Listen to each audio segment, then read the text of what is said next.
ಡುಮ್ ಡುಮ್ ಟ್ಯಾಣ್ಯಾವ್. ಮೊದಲು ಭೂಮಿ ತುಂಬ ನೀರು ತುಂಬಿತ್ತು. ನೀರು ಭೂಮಿ ಮೇಲೆ ಹೆಂಗೆ ಖಾಲಿ ಆದವೋ ಹಂಗೆ ಸಮುದ್ರದಾಗ ಅಷ್ಟೇ ನೀರು ಉಳ್ಕಂತು. ಆದ್ರೆ ಒಂದು ದೊಡ್ಡ ಮೀನು ಆ ಸಮುದ್ರದಾಗ ಹೋಗೋದನ್ನೇ ಮರ್ತು ಬಿಡ್ತು. ಅದು ನಮ್ಮ ಭೂಮಿ ಮೇಲೆ ಉಳ್ಕೊಂಡು ಆ ಭೂಮಿ ಮೇಲಿರೋ ಚಿತ್ರ, ಆ ಮೀನಿನ ಚಿತ್ರ ಹಾಗೇ ಉಳ್ಕೊಂಡ್ಬಿಟ್ಟಿದೆ. ಅದನ್ನು ಇವಾಗ ಈ ಮ್ಯಾಪ್ನಲ್ಲಿ ನೀವು ನೋಡ್ಬೋದು. ಅಂದರೆ ಇದು ಎಷ್ಟು ದೊಡ್ಡ ಮೀನಿತ್ತು ಅಂದರೆ ಮೋಸ್ಟ್ಲಿ ಇದೊಂದು ಮೀನು ಸಾಕಾಗಿತ್ತು ಸಮುದ್ರದ ಎಲ್ಲ ಜಲಚರಗಳನ್ನು ತಿಂದುಬಿಡ್ಬೋದಿತ್ತು. ಅಂದರೆ ಮೊಸಳೆ ಗಿಸಳೆ ಏನೂ ಉಳಿತಿರ್ಲಿಲ್ಲ ಅಂತ. ಆದರೆ ಈ ಮೀನು ನಿದ್ದೆ ಮಾಡ್ತಾ ಇತ್ತೋ ಏನೋ ಗೊತ್ತಿಲ್ಲ. ನೋಡಿ ಇವಾಗ ನಾನು ತೋರಿಸ್ತೀನಿ ನಿಮಗೆ ಆ ಮೀನು ಎಲ್ಲಿದೆ ಅಂತ.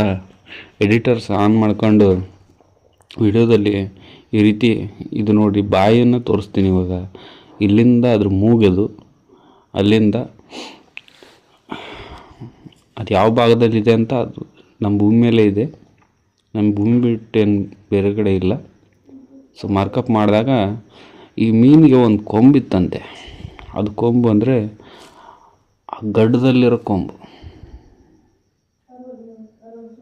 ವಿಚಿತ್ರ ಅಲ್ವಾ? ಎಂಥ ವಿಚಿತ್ರ ನೋಡಿ. ಅದ್ರ ಬಾಯಿ ಸತ ಹಂಗೆ ಇದೆ. ಅಲ್ಲೇ ಒಂದು ಕಣ್ಣಿದೆ, ನೀವು ನೋಡ್ಬೋದು. ಆಮೇಲೆ ತೋರಿಸ್ತೀನಿ.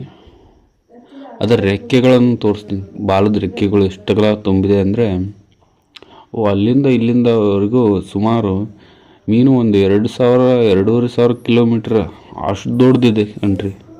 ನಿಜವಾಗ್ಲೂ ಇಷ್ಟು ದೊಡ್ಡ ಮೀನು ಈ ಭೂಮಿ ಮೇಲೆ ಇತ್ತಾ? ನೀವು ಯೋಚನೆ ಮಾಡಿ, ಚೆನ್ನಾಗಿ ಯೋಚನೆ ಮಾಡಿ, ಇತ್ತಾ ಇಲ್ವಾ ಅಂತ. ಯಾಕಂದರೆ ಇಲ್ಲಿರೋದಂತೂ ಸುಳ್ಳು ಅಂತ ತೋರಿಸಲ್ಲ. ಯಾಕಂದರೆ ಆ ಮೀನು ಸತ್ತು ಅದರ ಪಳವಳಿಕೆಗಳು ಈ ಭೂಮಿ ಮೇಲೆ ಉಳ್ಕೊಂಡಿದ್ದಾವೆ. ಆ ಪಳವಳಿಕೆಯನ್ನು ನೀವು ಈ ರೀತಿ ನೋಡ್ಬೋದು. ಸೊ ಇದು ವಿಚಿತ್ರ. ಇದು ನೋಡಿ ನನಗಂತೂ ತುಂಬ ಆಶ್ಚರ್ಯ ಆಗೋಯಿತು. ನೋಡಿ ಅದು ಕಣ್ಣನ್ನು ಸತ ನಾನು ನೀವು ತೋರಿಸಿದೆ. ಎಷ್ಟು ಆಶ್ಚರ್ಯ ಆಯಿತು ಅಂದರೆ ಇಂಥದ್ದೊಂದು ವಿಚಿತ್ರ ಮೀನನ್ನು ನಾನು ನನ್ನ ಜೀವನದಲ್ಲಿ ಒಟ್ಟೆ ಯೋಚನೆಯೂ ಮಾಡಿರಲ್ಲ. ಆದ್ರೂ ಇದು ಕಂಡಿರೋ ಕಾರಣದಿಂದ ನಿಮ್ಗೆ ತೋರಿಸ್ಬೇಕಾಗಿದೆ. ಸೊ ತೋರಿಸಿದ್ದೀನಿ ನೋಡಿ. ನೀವು ನಿಮ್ಮ ಫ್ರೆಂಡ್ಸಿಗೆ ಆಶ್ಚರ್ಯ ಮಾಡಿಸ್ಬೇಕು ಅಂದರೆ ತೋರಿಸಿ, ಅವ್ರಿಗೂ ಶೇರ್ ಮಾಡಿ, ಎಂಜಾಯ್ ಮಾಡಿ ವಿಡಿಯೋನ.